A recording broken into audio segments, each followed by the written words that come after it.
بسم اللہ الرحمن الرحیم۔ السلام علیکم ناظرین، میں ہوں آپ کا میزبان مدثر مقبول۔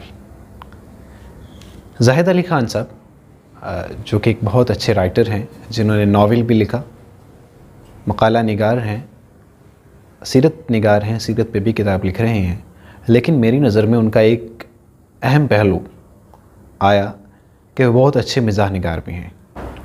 ان کے طنز و مزاح سے بھرپور کچھ مضامین میرے ہاتھ لگے تو میں نے ان سے درخواست کی کہ میں نے اپنی آواز میں سامعین کو پڑھ کر سنانا چاہوں گا تاکہ ان تک یہ جو ماسٹر پیسز ہیں پہنچ جائیں۔ انہوں نے میری درخواست قبول کر لی، تو آج کے بعد آپ کو اس پروگرام جو سیگمنٹ ہے ہمارا آئیے سنیے، اس میں آپ کو زاہد علی خان صاحب کے مختلف مضامین پڑھ کر سناؤں گا۔ میں امید کرتا ہوں کہ آپ سب کو بہت پسند آئیں گے۔ آئیے آغاز کرتے ہیں 18 جون 2016 کو لکھی گئی تحریر ادب اور ہم۔ ادب بہت معنی خیز لفظ ہے۔ اپنے دور طالب علمی میں جب کبھی ہم کسی سے سنتے کہ فلاں بہت ادب پرور، ادب نواز، ادبی شخصیت اور ادب کا دل دادا ہے، تو خود پر بہت پیار آتا، کیونکہ ہم خود کو ادب کے قدردانوں میں شامل سمجھتے تھے۔ کیونکہ اس زمانے میں ہمارے نزدیک ادب سے مراد چھوٹے بڑوں کا احترام، تہذیب سے بولنا، گالم گلوچ سے پرہیز، کھلی کھڑکیوں سے نظر چرانا، صنف نازک سے میل جول، مخرب اخلاق اور اونچی آواز میں گفتگو نہ کرنے سے تھی۔ ہمارے اندر یہ سب اوصاف حمیدہ باقاعدہ کوٹ کوٹ کر بھرے گئے تھے۔ گھر میں 3 کتابیں طاق پر دھری ہوتی تھیں، جن کا مطالعہ لازمی مضمون کے طور پر ہم سب بہن بھائیوں پر واجب تھا۔ یہ طاق ہمارے لیے لائبریری کا درجہ رکھتا تھا، جس پر رکھی کتابوں میں نورانی قاعدہ، عربی گردانوں کی ایک کتاب اور شیخ سعدی کی گلستان و بوستان شامل تھی۔ عربی گردانوں کو رٹنا ہمیں شاعری کے بحروں کو رٹنے جیسا لگتا تھا، لیکن زندگی بھر نہ ہمیں عربی گردان آئی، نہ ہم فاولن فاولن فاولن فعال اور فاولن فاولن فاولن فعل کی فرق کو سمجھ سکے۔ ہمارے والد گرامی اور ہمارے بڑے ماموں باقاعدگی سے یہ فرق ہمیں سمجھاتے تھے کہ میاں عربی گردان کا یہ فائدہ ہے اور اس کا سیکھنا بہت ضروری ہے۔ فارسی نہیں سیکھو گے تو مہذب نہیں بن سکو گے، بحروں سے واقفیت نہ ہوئی تو جاہل کہلاؤ گے، تمہارا شین کاف بالکل درست نہیں ہے۔ تمہیں قرأت سے قرآن مجید پڑھنا ہوگا تاکہ آوازوں کے صحیح مخرج سے واقف ہو سکو۔ ہم جو ناظرہ قرآن بہت دھیما پڑھتے تھے، اب ہمیں قاری صاحب آوازوں کے خراج کے طریقے، گلے اور پھیپھڑوں کا استعمال سکھانے لگے۔ ادبی و اخلاقی تربیت اور شین کاف کی درستی کے عمل کے دوران جتنی تکلیف ہم نے مرزا کو پہنچائی، اتنی تو ایسٹ انڈیا کمپنی اور انگریز سرکار نے بھی انہیں نہیں پہنچائی ہوگی۔ ہمارے بزرگ ہم سے بھی زیادہ ادب نواز تھے۔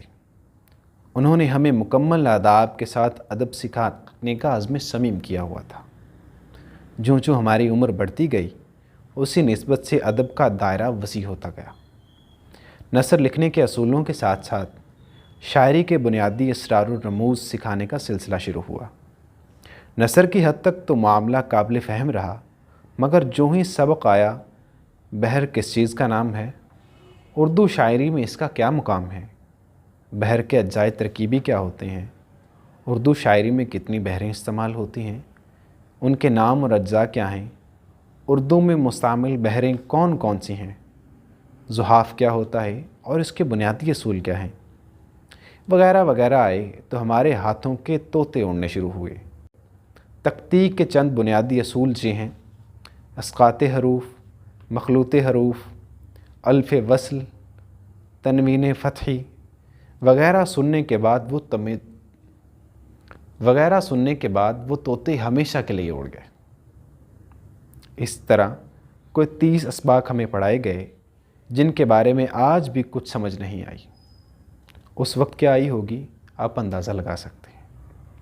ہماری بہترین قابلیت یہ تھی کہ ہم کئی دنوں تک تقطیع کو تختی سمجھتے رہے، اور ہم نے فرض کر لیا تھا کہ سامنے والے سے خے کی ادائیگی میں غلطی ہو رہی ہے۔ یعنی ہم سکھانے والے کی ہی غلطی نکالتے رہے۔ جب ہم نے غبی پن کی انتہا کر دی تو ہمارے استاد محترم نے ہم سے شاعری کی آبرو بچانے کے لیے شعر کی اصلاح گنگنا کر سکھانے کی کوشش کی۔ انہوں نے مختلف استاد شعراء کی مشہور غزلوں کو پہلے تحت لفظ میں صحیح تلفظ کے ساتھ سنائیں اور پھر باری باری ہر غزل کا مطلع ترنم کے ساتھ پڑھ کر ہمیں اپنے ساتھ دہرانے کا حکم دیا۔ یہ مرحلہ ہمارے دل کو لگا اور ہم فارغ وقت میں مہدی حسن اور نور جہاں کے گیت گنگنا کر خود کو مہا گائک بنانے میں لگ گئے۔ یہ سب رائیگاں جاتے دیکھ کر بھی ہماری تربیت جاری رکھی گئی کہ چلو پہلے ربائی کی بحر کو یاد کر لیتے ہیں جو بہت آسان ہے۔ ہم نے پوچھا بتائیے کیسے؟ تو جواب ملا ربائی کا وزن لا حول ولا قوت الا باللہ ہے، بس اسی وزن کو ذہن نشین کر لو اور شعر نکالو۔ ہم نے جو شعر نکالا اس پر استاد محترم شیر کی طرح داڑے، ہمیں سخت سست سنائیں اور ہم سے کسی بہتری کی توقع نہ ہونے کا سرکاری اعلان فرما دیا اور ہمیں بے ادب کہہ کر ہمیشہ کے لیے ناکارہ قرار دے دیا۔ یوں ہم ادب کے کوچے سے بے آبرو جو نکلے تو آج تک کسی ٹھکانے کی تلاش میں ہیں۔ آج بھی لا حول ولا قوت الا باللہ دہراتے رہتے ہیں۔ ربائی تو نہیں کہہ پاتے مگر شیطانی وسوسوں سے نجات مل جاتی ہے۔ ادب اور ہم زاہد علی خان صاحب۔